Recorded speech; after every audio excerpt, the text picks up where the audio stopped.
जय Siya Ram to all. आज का हमारा टॉपिक है एंट्रोपी। तो एंट्रोपी को समझने से पहले हमें पता होना चाहिए spontaneous and non spontaneous process. तो स्पॉन्टेनियस प्रोसेस क्या होती है? स्पॉन्टेनियस प्रोसेस का मतलब ऐसी होती है जो ऐसी प्रोसेस जो कि खुद से हो जाती है। प्रोसेस हैपन्स इटसेल्फ, मतलब कि आपको खुद कुछ करना नहीं, खुद से ही वो प्रोसेस हो जाएगी, तो उनको कहेंगे हम स्पॉन्टेनियस प्रोसेस। और जो प्रोसेस खुद से नहीं हो पाएंगी उसको हम क्या कह देंगे? नॉन स्पॉन्टेनियस प्रोसेस कह देंगे।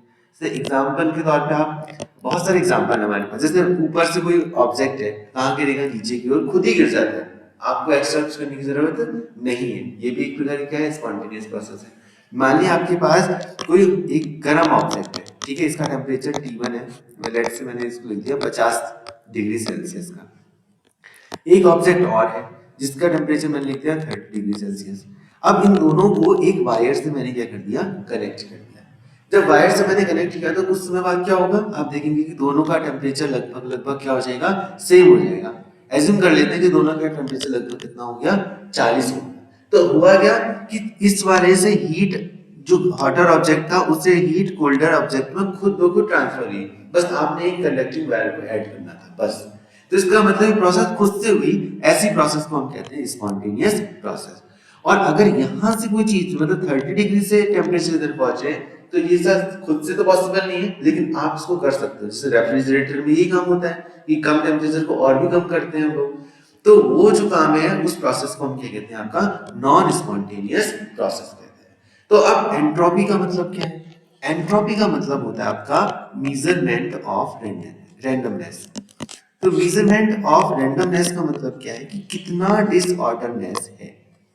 कोई भी चीज क्या करेगी आपकी, जो आपकी नेचर में जो भी आपके प्रोसेस होती है वो सारी प्रोसेस क्या होती है? ज्यादातर स्पॉन्टेनियस प्रोसेस होती है, मतलब खुद ब खुद होती है, आपको उनको करने की जरूरत नहीं होती है। तो ऐसी जो भी प्रोसेस होगी उसमें एंट्रोपी की वैल्यू, एंट्रोपी को हम एस से दिखाते हैं, उस एंट्रोपी में जो चेंज होगा उसकी वैल्यू हमेशा क्या होती है? आपकी पॉजिटिव ही होती है। ये सबसे इंपॉर्टेंट आपका टर्म है। तो एंट्रोपी का मतलब मेजरमेंट ऑफ रैंडमनेस। अब रैंडमनेस तो हम कैलकुलेट कर नहीं सकते किसी का, तो हम क्या करते हैं? हम कैलकुलेट करते हैं चेंज इन रैंडमनेस। पहले कितनी थी? माइनस, पहले बाद में कितनी थी? मतलब S F minus F I, मतलब कि फाइनल माइनस इनिशियल अगर हम कर दें तो हम उसको कहेंगे चेंज इन एंट्रोपी। अब ये एंट्रोपी जो है एक प्रकार का क्या है? State function. अब देखो स्टेट फंक्शन का मतलब क्या होता है? स्टेट फंक्शन, स्टेट फंक्शन ऐसे फंक्शन होते हैं जो कि केवल और केवल आपकी इनिशियल एंड फाइनल पॉइंट पर डिपेंड करते हैं। Initial point and final point.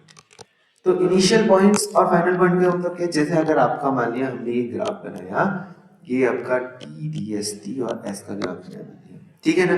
अब मान लिया आप यहाँ से किसी एक पॉइंट से दूसरे पॉइंट पर पहुंचे, यहाँ से इस रास्ते से पहुंचे, इस रास्ते से पहुंचे, ये किसी भी रास्ते से पहुंचे, आप किसी भी रास्ते से जाओ, लेकिन एंट्रोपी चेंज अगर आप पूछोगे ए से बी तक, मतलब कि S B minus S A पूछोगे, तो उसका आंसर सबके लिए क्या रहने वाला है? सेम रहने वाला है। और ऐसे जो भी फंक्शन होते हैं जिनको केवल इनिशियल एंड फाइनल पॉइंट पे डिपेंड करते हैं, तो उनको हम क्या कहते हैं? स्टेट फंक्शन कहते हैं। तो एंट्रोपी एक प्रकार का क्या है? स्टेट फंक्शन है।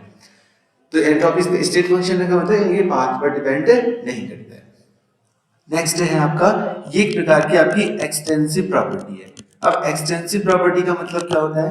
दो टाइप की प्रॉपर्टी होती है, एक होती है इंटेंसिव, एक होती है एक्सटेंसिव। इंटेंसिव का मतलब होता है कि जो आपका मैटर पे डिपेंड, अमाउंट ऑफ मैटर पे डिपेंड नहीं करती है। और एक्सटेंसिव क्या होगी? एक्सटेंसिव होगी depends on the matter, amount of matter.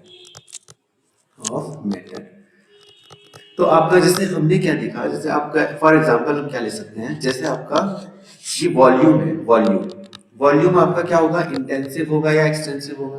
देखो इतना पूरा वॉल्यूम था, वॉल्यूम के लेट से मैंने वैल्यू ले ली 10 मीटर क्यूब वॉल्यूम था।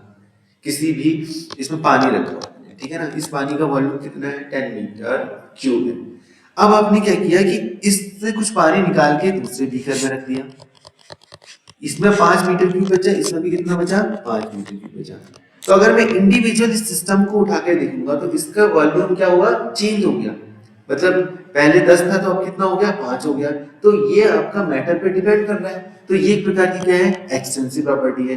लेकिन यहीं पर अगर मैं देखूं, अगर ये पानी मान लिया गर्म था, इसका टेम्परेचर था 100 डिग्री सेल्सियस, अभी पानी उठा करके इसमें डाल दिया, ये अभी भी तो 100 ही है ना, कोई फर्क तो नहीं पड़ेगा। आपने किस पानी उठा करके दूसरे वाले बर्तन में डाला है, तो इसका मतलब इसको अमाउंट ऑफ मैटर से कोई लेना देना नहीं है, कितना 10 मीटर क्यूब में है कि 100 मीटर क्यूब में, उससे लेना देना नहीं है, कितना गर्म है उस पर प्रॉब्लम, उस पर डिपेंड करता है। मतलब कि अमाउंट ऑफ मैटर पे डिपेंड नहीं है, उसके नेचर पे डिपेंड करता है। ऐसी प्रॉपर्टी को कहते हैं इंटेंसिव। लेकिन अपना जो एंट्रोपी है वो कौन सी प्रॉपर्टी होती है, एंट्रोपी होती है आपकी एक्सटेंसिव। एक्सटेंसिव का मतलब है कि अमाउंट ऑफ मैटर पर डिपेंड करेगी। तो ऐसी ऐसे जो आपकी एंट्रोपी है वो क्या है, एक प्रकार का एक्सटेंसिव प्रोसेस है। अब हम मैथमेटिकली अगर देखें कि एंट्रोपी की वैल्यू क्या होती है, तो वो क्या होती है, देखो कि एंट्रोपी को हम ऐसे दिखाते हैं। अगर मान लिया आपके पास कोई सिस्टम है, उसका टेम्परेचर कांस्टेंट रहता है, मतलब अगर T इज कांस्टेंट, लेकिन उसमें से हीट का ट्रांसफर हो रहा है, मतलब कि Q1 माइनस Q2, या जैसे उसकी हीट स्टार्टिंग में, जैसे आइसोथर्मल प्रोसेस समझ लो आप, ठीक है ना। आइसोथर्मल प्रोसेस में टेम्परेचर क्या रहता है, कांस्टेंट रहता है। आपने कार्नोट साइकिल पढ़ा होगा, तो कार्नोट साइकिल में क्या होता है, फर्स्ट जो प्रोसेस होता है आइसोथर्मल, क्या होता है, आइसोथर्मल एक्सपेंशन होता है। तो आइसोथर्मल एक्सपेंशन में क्या होता है कि आपका टेम्परेचर तो कांस्टेंट रहता है, बट हीट आपकी Q1 से किस में ट्रांसफर हो जाती है, Q2 में। तो हीट तो ट्रांसफर हुई, तो हीट ट्रांसफर है, तो उसमें कितना एंट्रोपी का चेंज हुआ, अगर मैं कैलकुलेट करना चाहूँ तो कैसे करूंगा, उसका फॉर्मूला है delta S equal to delta Q by T. तो delta S equal to delta Q by T का मतलब क्या हुआ, इसको अगर मैं खोल के लिखूं तो S final minus S initial equal to Q final minus Q initial बटा टी। इसका मतलब क्या है, जैसे आइसोथर्मल प्रोसेस की आपका एंट्रोपी निकालनी है, तो क्या करना पड़ेगा, जो फाइनल उसकी एंट्रोपी है वो माइनस करना पड़ेगा इनिशियल, डिवाइडेड बाय क्या करना पड़ेगा, टेम्परेचर, तो हमारा निकल जाएगा। लेकिन कभी कभी ऐसा हो सकता है कि टेम्परेचर भी कांस्टेंट नहीं रहे। अगर टेम्परेचर कांस्टेंट नहीं है, if T is not constant, तो उस टाइम पर आपका क्या नाम है, एंट्रोपी की वैल्यू क्या होती है, तो उस टाइम में आपको कुछ नहीं, इस डेल्टा को किससे कन्वर्ट कर देना है, ds से। और अब हम इसका करेंगे इंटीग्रेशन। जब हम आपको निकालना है आपको एंट्रोपी की वैल्यू, तो हम क्या करेंगे, देखो यहाँ से इनिशियल SI से SF तक इसका इंटीग्रेशन, और इसका QI से QF तक का। तो अब इसका आप इंटीग्रेशन करो, मतलब कि इसका मीनिंग समझ रहे हो, इसका मीनिंग ये है कि जो Q का जो फंक्शन गिवन होगा आपको, वो टेम्परेचर पे क्या करेगा, डिपेंड करेगा। टेम्परेचर पे डिपेंड करेगा तो आपको पूरा इंटीग्रेशन सॉल्व करना पड़ेगा, और आप इंटीग्रेशन सॉल्व करोगे तो आपके तब एंट्रोपी की वैल्यू निकल के आएगी। एक बात ध्यान देने की क्या है कि आपका जो, अगर कोई सिस्टम आपकी हीट को लेता है, मतलब हीट को एब्सॉर्ब करता है, तो उसकी एंट्रोपी क्या होगी, हमेशा पॉजिटिव होगी। तो आपका जैसे हमारा फॉर्मूला है डेल्टा एस इक्वल टू क्या है, Q delta Q upon T है। तो जैसे मैंने आपसे कहा कि अगर हीट किसी ने गेन करी, हीट गेन का मतलब क्या है, हीट ली, मान लिया स्टार्टिंग में हीट, मान लिया उसकी Q1 की वैल्यू 40 किलो जूल थी, Q2 की वैल्यू मैंने उसने हीट गेन करी तो कुछ बढ़ जाएगी, 50 किलो जूल हो जाएगी। तो एंट्रोपी देखो कैसे होगा, डेल्टा एस की वैल्यू क्या है, हमें पता है final minus initial, final Q2 minus Q1। तो अगर इसको हम ऐसा करेंगे तो 50 माइनस 40 कितना हो जाएगा, हमेशा क्या आ जाएगी, पॉजिटिव वैल्यू आएगी। तो डेल्टा एस की वैल्यू आपकी पॉजिटिव होगी जब heat gain by the system होगा, heat gain by the system.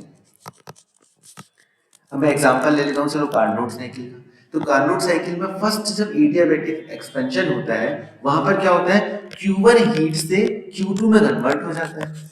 तो Q1 हीट ज्यादा होती है, जब अगर आपको याद हो तो Q1 सोर्स का टेम्परेचर होता था, Q2 किसका होता था, ये सिंक का होता है और ये आपका सोर्स का होता है।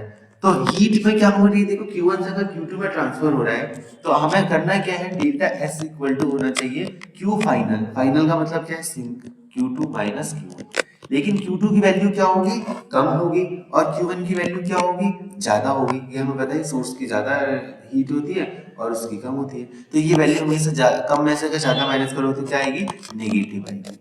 तो इसका मतलब क्या है, अगर कोई सिस्टम आपका हीट को लूज कर रहा है, अगर हीट को क्या कर रहा है, लूज कर रहा है, तो उसकी जो एंट्रोपी होगी वो क्या होगी, उसकी एंट्रोपी कितनी होगी, नेगेटिव होगी। तो ये था आपका एंट्रोपी का पूरा प्रोसेस। जैसे टू